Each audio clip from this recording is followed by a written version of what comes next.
I'm actually pretty sad that I have to make this video.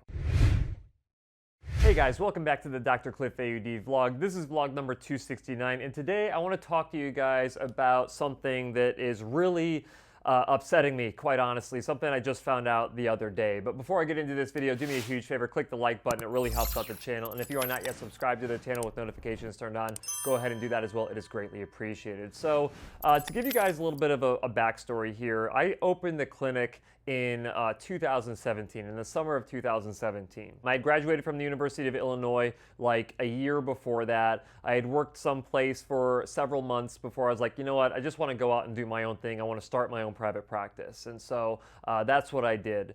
And honestly, things, got off to a slow start. And, I was happy actually that, I was able to survive for a couple of years, because I think they say that like 90% of new businesses go out of business within 2 years. So when I hit the 2-year mark, I was pretty excited. But at the same time, you guys may or may not be aware that my old alma mater, University of Illinois, asked me to actually be an adjunct lecturer at the University of Illinois for the audiology program to talk about private practice. So basically it's a business course that they wanted me to start. And a little bit of a historical aspect here. When I was a student at U of I entered in a student business plan competition, ended up coming in second place nationally for that competition.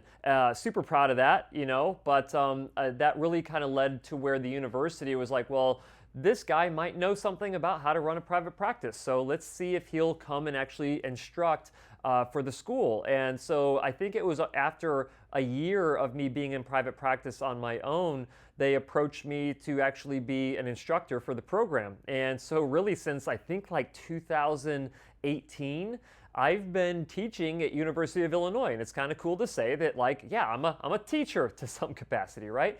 Of course, it's only for like a semester. It's very specific to private practice, but I like to teach a lot of the same concepts that I've learned over the course of time running my practice. And the bad news is, though, is that I got an email from the department, University of Illinois, Department of Speech and Hearing Science, and they're basically saying, hey, this Friday we're going to have a meeting and we would like all faculty to attend, and if you can't attend, we'll basically send you a recap of what we discuss. And deep down inside, I just had a feeling that they're going to close down the program. It wasn't, I mean, they asked me actually a couple months ago, hey Cliff, you still down for teaching this next year? We're going to switch it to the fall semester instead of the summer semester. And I'm like, yes, awesome, happy to do it. To be honest with you, I really enjoy having access to the library so I can look up all the research articles I want to do that I do a lot of research with for these videos. But so they asked me to continue on with the program, but then I get this email saying, hey, we're going to have a meeting on Friday. And I'm like, oh boy, here we go. So when I was in the program, actually, they had considered skipping a class. So I entered in 2012. 2013, they had a class. They were considering 2014 not even having a new class come in. And they ultimately decided that they were going to have a class come in, so they filled out that class. But it's always been something in the back of my head with audiology and the amount of programs that exist out there and the limited placements and all of that, and just the competition for a limited number of students. Like, we know that we're not replacing audiologists at the level that we need to be replacing audiologists to keep up with the aging population, as well as the audiologists who are retiring from the profession.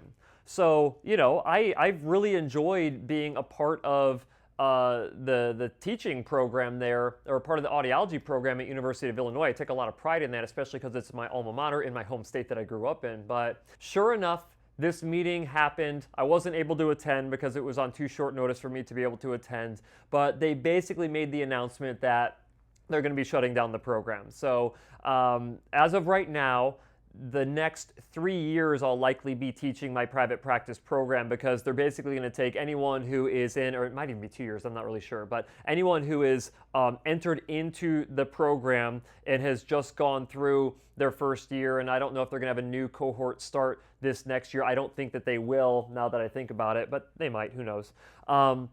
They're basically going to go through 2027, and then the audiology program for doctorate of audiology is no more. So as it turns out, they're actually going to shut the program down in 2027, meaning they're not going to be accepting any new classes coming through the program, but they are going to help the individuals who are already in the program continue and finish out, get their doctorate so they can enter the workforce as an audiologist. So I will be continuing to teach for the next few years at this point. But it's just really kind of like a sad progression to see how things have gone. You know, University of Illinois is kind of out in the middle of nowhere, Champaign-Urbana, and it's out in the middle of a bunch of cornfields.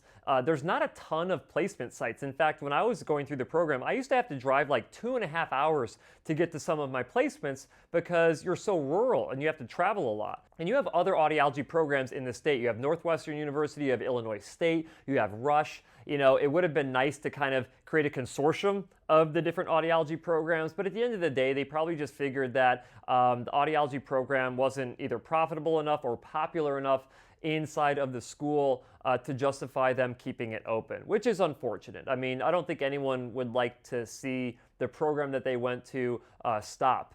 I've actually gone through a little bit of this with Arizona State University out here in Phoenix, or Tempe, I guess, technically.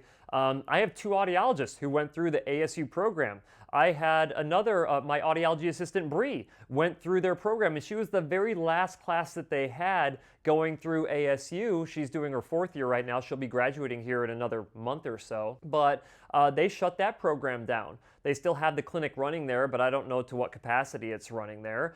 And, you know, I just think that this is kind of like an unfortunate, this is just what it's going to be. There's probably going to be other programs that shut down as well. I've seen there be a little bit of a push to where some of the 4-year programs turn into 3-year programs, and they just compact more stuff into a shorter time window, which is fine if that's what they have to do to keep these programs up and running. But, you know, if you don't have enough demand of students wanting to come into your programs, if you can't be profitable as a program, you're going to run into issues. Now, the other thing, and this is ironic, I get it, but if the audiology clinic at University of Illinois was substantially profitable, like my clinic is out here in Phoenix, then that would likely justify them keeping the program going.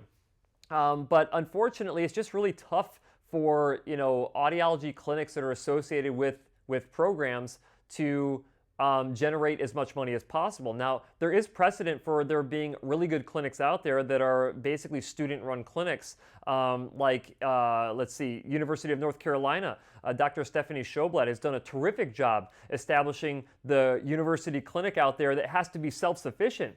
And that was one of the inspirational case studies that I used back when I was doing my business plan competition. And ironically, also, I came in 2nd place to the University of North Carolina team that was entered in that year. They got the 1st place, I got 2nd place. But, you know, it's going to be interesting. I guess this is one of those times where you kind of like, this is just the natural progression of things. If something is not successful, it goes away. And I talk about this in private practice a lot, that we have to remain profitable. We have to make sure that we're providing a really, really high level of care inside of the clinic. Because if we don't do those 2 things, then we go away as well. Right? There has to be demand for what we're offering. At the end of the day, if what we're offering is not justified in the eyes of someone who has hearing loss, then there's no reason for us to exist as well, and I have to be okay with that. I can't get really opinionated about it in the sense that if I think that we have value, that means we have value. That's not the case. Things only have value when other people perceive it to have value and they're willing to compensate for it.